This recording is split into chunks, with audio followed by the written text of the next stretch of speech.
Hello everyone, welcome back to Ninja Prep. This is Kapil Goyal, your educator and mentor for PG Physics. तो जैसा कि आप लोगों को पता है कि मैं आपको काफी सारे MSc एंट्रेंस एग्जाम के PYQs सॉल्व कराता रहता हूं।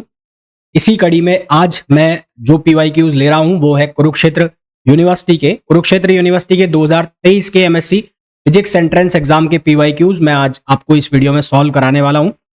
शुरू के 15 से 20 क्वेश्चन तक हम इस पार्ट के अंदर लेंगे और जो कुरुक्षेत्र यूनिवर्सिटी में एडमिशन लेना चाहता है उसके लिए मैं ऑलरेडी एक वीडियो बना चुका हूं कि फॉर्म्स रिलीज हो चुके हैं, क्या डिटेल्स हैं और क्या एप्लीकेशन फी लगने वाली है और एडिशनल पेपर के लिए अगर आप अप्लाई करते हैं तो क्या फी लगेगी। तो यदि आपको एडमिशन लेना है कुरुक्षेत्र यूनिवर्सिटी में तो उसके लिए आपको एंट्रेंस एग्जाम देना पड़ेगा। एंट्रेंस एग्जाम की डेट भी मैं ऑलरेडी बता चुका हूं। तो अगर आप इंटरेस्टेड हैं कुरुक्षेत्र यूनिवर्सिटी के लिए, स्पेशली हरियाणा के बच्चे, पंजाब के बच्चे और उसके आसपास के रीजन के बच्चे यानी कि हिमाचल उत्तराखंड साइड के बच्चे जो भी हैं, तो वो जो फॉर्म का लिंक है वो देख सकते हैं और इसके साथ साथ जो वीडियो मैंने बनाया है उसको भी आप देख सकते हैं। वीडियो को कंटिन्यू करें उसके पहले आप लोगों से रिक्वेस्ट रहेगी, प्लीज वीडियो को लाइक जरूर कर दें। चैनल को सब्सक्राइब नहीं किया है तो चैनल को सब्सक्राइब जरूर कर दें और अपने फ्रेंड्स के साथ भी शेयर जरूर करें। तो चलिए स्टार्ट करते हैं। तो पहला जो क्वेश्चन है उसके अंदर बोला गया है which one of the following are not electromagnetic wave. इनमें से कौन इलेक्ट्रोमैग्नेटिक वेव नहीं है? तो यूवी रे यानी कि अल्ट्रावायलेट रे इलेक्ट्रोमैग्नेटिक वेव है, एक्सरे है, माइक्रोवेव्स है इलेक्ट्रोमैग्नेटिक वेव, पर sound wave is not a electromagnetic wave. तो साउंड वेव इलेक्ट्रोमैग्नेटिक वेव नहीं है, यानी कि आंसर जो हमें चाहिए वो आ जाएगा सी। नेक्स्ट क्वेश्चन पे आइए। दूसरे क्वेश्चन में पूछा है mutual interaction between two particles can change. दो पार्टिकल्स के बीच में होने वाला म्यूचुअल इंटरेक्शन किसको चेंज कर सकता है? फर्स्ट ऑप्शन है लीनियर मोमेंटम को, पर काइनेटिक एनर्जी को नहीं। दूसरा ऑप्शन है kinetic energy but not the linear momentum. तीसरा ऑप्शन है दोनों को चेंज कर सकता है और चौथा ऑप्शन है दोनों को ही चेंज नहीं कर सकता। तो जब भी दो पार्टिकल्स के बीच में म्यूचुअल इंटरेक्शन होता है तो उनकी काइनेटिक एनर्जी जरूर चेंज हो सकती है पर उनका लीनियर मोमेंटम चेंज नहीं होता। तो इसका मतलब जो करेक्ट आंसर आ जाएगा वो आ जाएगा B, the kinetic energy can be change but linear momentum can not be change. Question number 3, which one of the following properties unchanged when an electromagnetic waves move from one medium to another medium. जब एक electromagnetic wave एक medium से दूसरे medium में travel करती है तो उसकी जो फ्रिक्वेंसी है वो अनचेंज रहती है और उसका वेवलेंथ जो है वो चेंज हो जाता है। तो यहां पर हमारे पास करेक्ट आंसर आ जाएगा frequency remains the same. Next question पे आइए। Which of the following is true? Truly coherent light source are those that emit waves of same wavelength and in phase with each other. जो same wavelength की हो और जो एक दूसरे से सेम फेज के अंदर रहे तो वो क्या कहलाती है? कोहेरेंट लाइट सोर्स कहलाती है। तो ऑप्शन ए जो है वो करेक्ट आंसर आ जाएगा। फिर अगर आप में से कोई भी MSc फिजिक्स एंट्रेंस एग्जाम की प्रिपरेशन कर रहा है, वो चाहे कोई सी भी यूनिवर्सिटी के लिए कर रहा हो, चाहे वो कुरुक्षेत्र के लिए कर रहे हो, चाहे आप कर रहे हो पंजाब यूनिवर्सिटी के लिए, MDU के लिए आप कर रहे हो, इसके अलावा जो राजस्थान की यूनिवर्सिटी है, नॉर्थ ईस्ट की यूनिवर्सिटी, उनके लिए आप MSc एंट्रेंस एग्जाम की प्रिपरेशन कर रहे हैं तो उसके लिए आप ये बैच ज्वाइन कर सकते हैं जिसका नाम है अभ्यास 2.0। इस बैच में आपको काफी सारे PYQs मिल जाते हैं बहुत सारी यूनिवर्सिटीज के, लाइक कुक यानी कि कुरुक्षेत्र यूनिवर्सिटी, MDU के, पंजाब यूनिवर्सिटी के, जामिया मिलिया इस्लामिया के, AMU के। इसके अलावा जो नॉर्थ ईस्ट की यूनिवर्सिटीज है उनके PYQs अवेलेबल हो जाते हैं। मतलब जो भी मेरे पास PYQs हैं वो आपको इसमें अवेलेबल हो जाते हैं। साथ ही साथ 1000 से ज्यादा आपको प्रैक्टिस क्वेश्चंस भी अवेलेबल हो जाते हैं। ये बैच आप डाउनलोड कर ज्वाइन कर सकते हैं निंजा प्रेप ऐप पर। निंजा प्रेप ऐप जो आपको गूगल प्ले स्टोर पर मिल जाएगा, तो गूगल प्ले स्टोर से आप डाउनलोड कर सकते हैं Ninja prep app by Kapil sir. Ninja prep app by Kapil sir, ये ऐप आप गूगल प्ले स्टोर से डाउनलोड कर सकते हैं और बैच ज्वाइन कर सकते हैं अभ्यास 2.0। आई एम श्योर कि ये बैच जब आप ज्वाइन करेंगे तो आपकी जो MSc फिजिक्स एंट्रेंस एग्जाम की प्रिपरेशन है बहुत अच्छी खासी हो जाएगी। साथ ही साथ आप जिस यूनिवर्सिटी को टारगेट कर रहे हैं उसमें 90% चांसेस आपके बन जाएंगे सिलेक्शन के। इस बैच का जो प्राइस है वो ओनली 1700 रुपीज है। 1700 रुपए में आप ये बैच ज्वाइन कर सकते हैं जिसके अंदर आपको बहुत सारे questions along with the PYQs available हो जाते हैं। चलिए स्टार्ट करते हैं नेक्स्ट क्वेश्चन से। तो नेक्स्ट क्वेश्चन में बोला है the speed of light in vacuum is. Vacuum के अंदर जो लाइट की स्पीड है वो इनमें से किस ऑप्शन के अकॉर्डिंग है? तो पहला ऑप्शन है कि more for waves with lesser frequency. Second option है is more for wave with higher frequency. Third option है depends upon the colour of the light and fourth option is independent of the frequency. बिल्कुल सही है, frequency से independent होती है, wavelength से independent होती है और इंटेंसिटी से भी इंडिपेंडेंट होती है, यानी कि करेक्ट आंसर आ जाएगा डी। नेक्स्ट क्वेश्चन की बात करें नेक्स्ट क्वेश्चन में बोला है the half life of an isotope of an element is 5 days. तो हाफ लाइफ दी हुई है किसी आइसोटॉप एलिमेंट के आइसोटॉप की, जो कि कितनी है, 5 डेज है।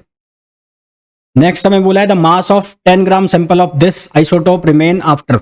20 दिन के बाद इसका कितना मास बचेगा वो हमें पूछा है। तो इसके लिए हम फॉर्मूला लगाएंगे a upon a naught is equals to 1 upon 2 power t upon T half, t upon T half. तो यहां से ए नॉट की जो वैल्यू है वो 10 ग्राम है, 1 अपॉन 2, टी की वैल्यू कितनी दी है, स्मॉल टी की वैल्यू 20 और हाफ लाइफ है 5। तो 20/5 हो गया कितना, 4। तो 1/2 कितना हो गया, 64 है ना, 1/2 सॉरी 64 नहीं 16। तो ये कितना हो जाएगा, a इक्वल्स टू ये हो जाएगा 10 upon 16, a equals to 10 upon 16। इसको सॉल्व करोगे तो आंसर आ जाएगा 0.625 gram, 0.625 gram. It is the required answer. तो ये हमारे पास आंसर आ जाएगा। नेक्स्ट क्वेश्चन पे आइए।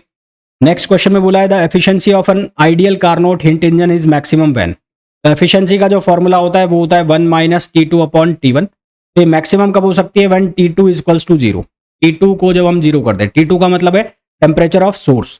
तो सोर्स का जो टेम्परेचर ऑफ सिंक, सॉरी, तो T2 का मतलब है temperature of sink, temperature of sink. तो सिंक का टेम्परेचर यदि हम 0 कर देते हैं तो एफिशिएंसी हमारी हो जाती 1 का मतलब कितना हो गया, 100%। तो ये कब पॉसिबल है, जब temperature of sink is 0 kelvin. Next question पे आइए। नेक्स्ट क्वेश्चन में बोला है photons are the quanta of light which carry momentum that is inversely proportional to the. तो जो फोटोन जो क्वांटा को कैरी कर रहा है, क्वांटा है जो लाइट के लिए, वो मोमेंटम को कैरी कर रहा है, तो क्या रिलेशन बन रहा है ये हमें बताना है। तो यहां से सीधा सा रिलेशन है, P इक्वल्स टू क्या होता है, H upon lambda, P equals to H upon lambda. तो करेक्ट आंसर क्या आ जाएगा, wavelength of the photon. Next question पे आइए। Two polarising sheet have their polarising directions parallel so that the intensity Im of the transmitted light is maximum. So what angle must either sheet be rotated if its intensity is dropped to be by 1/2? तो Malus का नियम आपको लगाना है यहाँ पर। तो I equals to I naught cos square theta, ये फॉर्मूला होता है। अब आई नॉट का मतलब इनिशियल जो इंटेंसिटी है वो है। अब गिवन है कि I की वैल्यू आई नॉट बाई 2 हो जाती है, तो I naught by 2 equals to I naught और कॉस स्क्वायर थीटा। तो यहां से कॉस स्क्वायर थीटा की वैल्यू हो जाएगी 1/2 और फर्दर हम सिंप्लीफाई करेंगे तो ये बनेगा cos theta equals to 1/√2। Theta की वैल्यू कितनी आ जाएगी, 45 डिग्री। नेक्स्ट क्वेश्चन पे आइए। नेक्स्ट क्वेश्चन में हमें बोला गया है the mass of helium atom is 6.65 into 10⁻⁻27। Velocity इसकी गिवन है डी ब्रोगली वेवलेंथ बतानी है। डी ब्रोगली वेवलेंथ का फॉर्मूला है H अपॉन P। P का मतलब होता है मोमेंटम, तो हम इसको लिख देंगे mv। H की जो वैल्यू है वो कितनी है, 6.64 इंटू 10⁻⁻34। मास की अगर हम बात करें तो मास कितना हो गया, 6.65 इंटू 10⁻⁻27 और वेलोसिटी गिवन है हमें कितनी, 5 इंटू 10⁻6। ये वेलोसिटी गिवन है। इसको जब हम सिंप्लीफाई करेंगे तो हमारे पास आंसर जो बनेगा वो बनेगा 10⁻13 अपॉन 5। फर्दर सिंप्लीफाई करेंगे तो ये बन जाएगा 2 इंटू 10⁻14 यानी कि ऑप्शन डी। तो करेक्ट आंसर हमारे पास आ जाएगा डी आंसर। नेक्स्ट क्वेश्चन पे आइए। The correct form of uncertainty relation in E and T. तो ई और टी में करेक्ट रिलेशन क्या होगा, delta E into delta T greater than equals to H cut, greater than equals to H cut upon 2। तो H cut की जगह आप लिख सकते हैं H cut upon H upon 2 पाई, तो ये हो जाएगा 4 पाई। तो यहां से रिलेशन बन जाएगा delta E delta T greater than equals to H upon 4 pi. तो हमारे पास राइट आंसर जो आ जाएगा वो आ जाएगा सी। नेक्स्ट क्वेश्चन पे आइए। The physical interpretation of the square of modulus of wave function. Probability density जो होती है उसको हम स्क्वायर ऑफ जो मॉड्यूलस ऑफ वेव फंक्शन है उससे लिखते हैं। तो ये जो लिखा हुआ है ये डिनोट कर रहा है किसको, प्रोबेबिलिटी को। तो हमारे पास क्या आंसर आ जाएगा, probability density. Probability density is the right answer. Next question पे आइए। The eigen function of fermions is antisymmetric under the exchange of particle position due to. तो फर्मियोन्स की जब बात हो रही है तो यहां पर क्या यूज होता है, पाउली एक्सक्लूजन प्रिंसिपल। तो राइट आंसर क्या आ जाएगा, Pauli exclusion principle. Next question पे आइए। The wave nature of matter is not more apparent to us in our daily life because de Broglie wavelength जो है वो बहुत स्मॉल होती है। तो करेक्ट आंसर क्या आ जाएगा, D Broglie wavelength is small.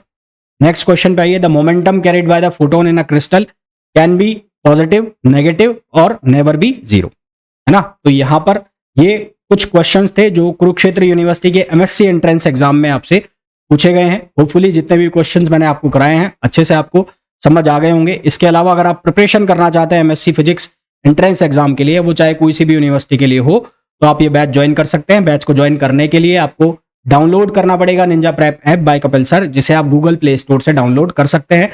App का लिंक आपको डिस्क्रिप्शन में भी गिवन है।